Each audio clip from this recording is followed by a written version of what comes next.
Selamat datang di video kami tentang 6 fakta menarik tentang Paus dalam Kristen. Dalam perjalanan sejarah yang panjang, figur Paus telah menjadi simbol penuh teka-teki dan karisma, membangkitkan kekaguman dan perdebatan selama berabad-abad. Hari ini kita akan menjelajahi sisi lain dari institusi kepausan, mengungkap fakta-fakta menarik yang mungkin belum Anda ketahui. Dari jejak sejarah mereka yang mengakar, hingga peran penting yang mereka mainkan dalam bentuk dunia Kristen saat ini, persiapkan diri Anda untuk terpesona oleh dunia Paus yang penuh misteri. Mari kita mulai. Tahukah Anda bahwa gelar Paus tidak selalu eksklusif untuk pemimpin gereja Katolik? Pada masa-masa awal kekristenan, gelar ini digunakan oleh beberapa uskup di berbagai wilayah. Barulah pada abad ke-11, Paus Leo XIII secara resmi mengklaim gelar Paus sebagai gelar eksklusif untuk uskup Roma. Keputusan ini memicu perdebatan dan perpecahan dalam kekristenan, memuncak pada skisma Timur Barat pada tahun 1054.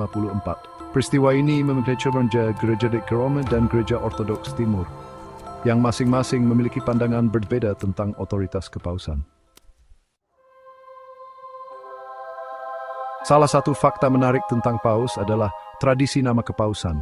Ketika seorang kardinal terpilih menjadi Paus, ia memiliki hak untuk memilih nama baru untuk masa kepausannya. Tradisi ini bermula pada abad ke-6, ketika Paus Yohanes II merasa tidak pantas menggunakan nama aslinya, Mercurius, karena merupakan nama dewa Romawi. Sejak saat itu, para Paus telah memilih nama kepausan mereka berdasarkan berbagai alasan, dari menghormati para pendahulu mereka, yang dihormati hingga menandai perubahan arah atau fokus dalam gereja.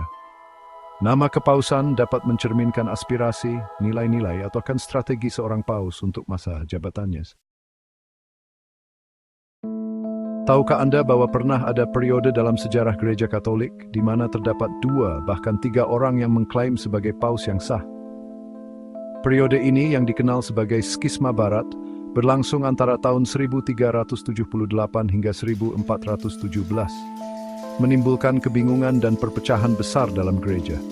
Skisma ini dimulai setelah kematian Paus Gregorius IX pada tahun 1377. 2 kelompok kardinal yang bersaing memilih paus mereka sendiri, yang masing-masing mengklaim sebagai penerus Petrus yang sah. Upaya untuk menyelesaikan perselisihan ini hanya memperburuk keadaan, mengakibatkan munculnya Paus ketiga pada tahun 1409. Skisma ini akhirnya diakhiri pada Konsili Konstans pada tahun 1417 dengan pengakuan Paus Martinus V sebagai satu-satunya paus yang sah. Skisma berregulasi kompleks, ing reversipenede volmounted les, anschlurik yo conciliativum. Chapter 4. Selain peran spiritual mereka, Paus juga memiliki pengaruh yang signifikan dalam ranah politik dan budaya. Paus telah bertindak sebagai mediator dalam konflik internasional, melindungi orang-orang yang tertindas dan mempromosikan perdamaian. Paus Leo Agung Tita, misalnya, terkenal karena membujuk Attila the Hun untuk tidak menyerang Roma pada abad ke-5.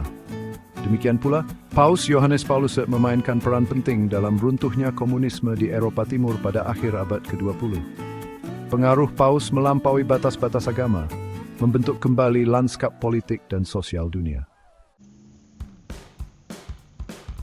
Chapter 5 Vatikan, negara kota tempat tinggal Paus, adalah negara terkecil di dunia berdasarkan luas dan populasi.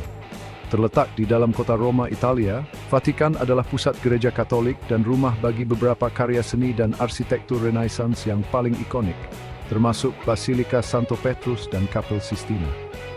Sebagai rumah bagi Paus, Vatikan adalah pusat ziarah dan tujuan wisata yang populer, menarik jutaan pengunjung setiap tahun. Meskipun ukurannya kecil, Vatikan memiliki gelombang besar tradisi yang sangat spiritual dan ceritalis penting. Chapter 6. Tahukah Anda bahwa Paus memiliki pasukan pribadi yang dikenal sebagai Garda Swiss Kepausan? Didirikan pada tahun 1506 oleh Paus Julius II, Garda Swiss adalah salah satu pasukan militer tertua di dunia dan bertugas untuk melindungi Paus dan Vatikan. Dikenal dengan seragam warna-warni mereka, yang dirancang oleh seniman Renaissance Michelangelo, Garda Swiss adalah simbol yang terlihat dari kedaulatan Vatikan. Lebih dari sekedar daya tarik, Garda Swiss adalah pasukan yang terlatih sehingga menjamin keamanan Paus dan pusat gereja Katolik. Outro. Terima kasih telah menonton video kami tentang 6 fakta menarik tentang Paus dalam Kristen. Kami harap video ini memberikan apresiasi baru atas sejarah dan signifikansi figur Paus yang menarik ini. Dari masa lalu mereka yang penuh teka-teki hingga peran penting yang mereka terus mainkan dalam dunia saat ini, Paus terus memikat dan menginspirasi jutaan orang di seluruh dunia. Jangan lupa untuk like, share, dan subscribe untuk video menarik lainnya.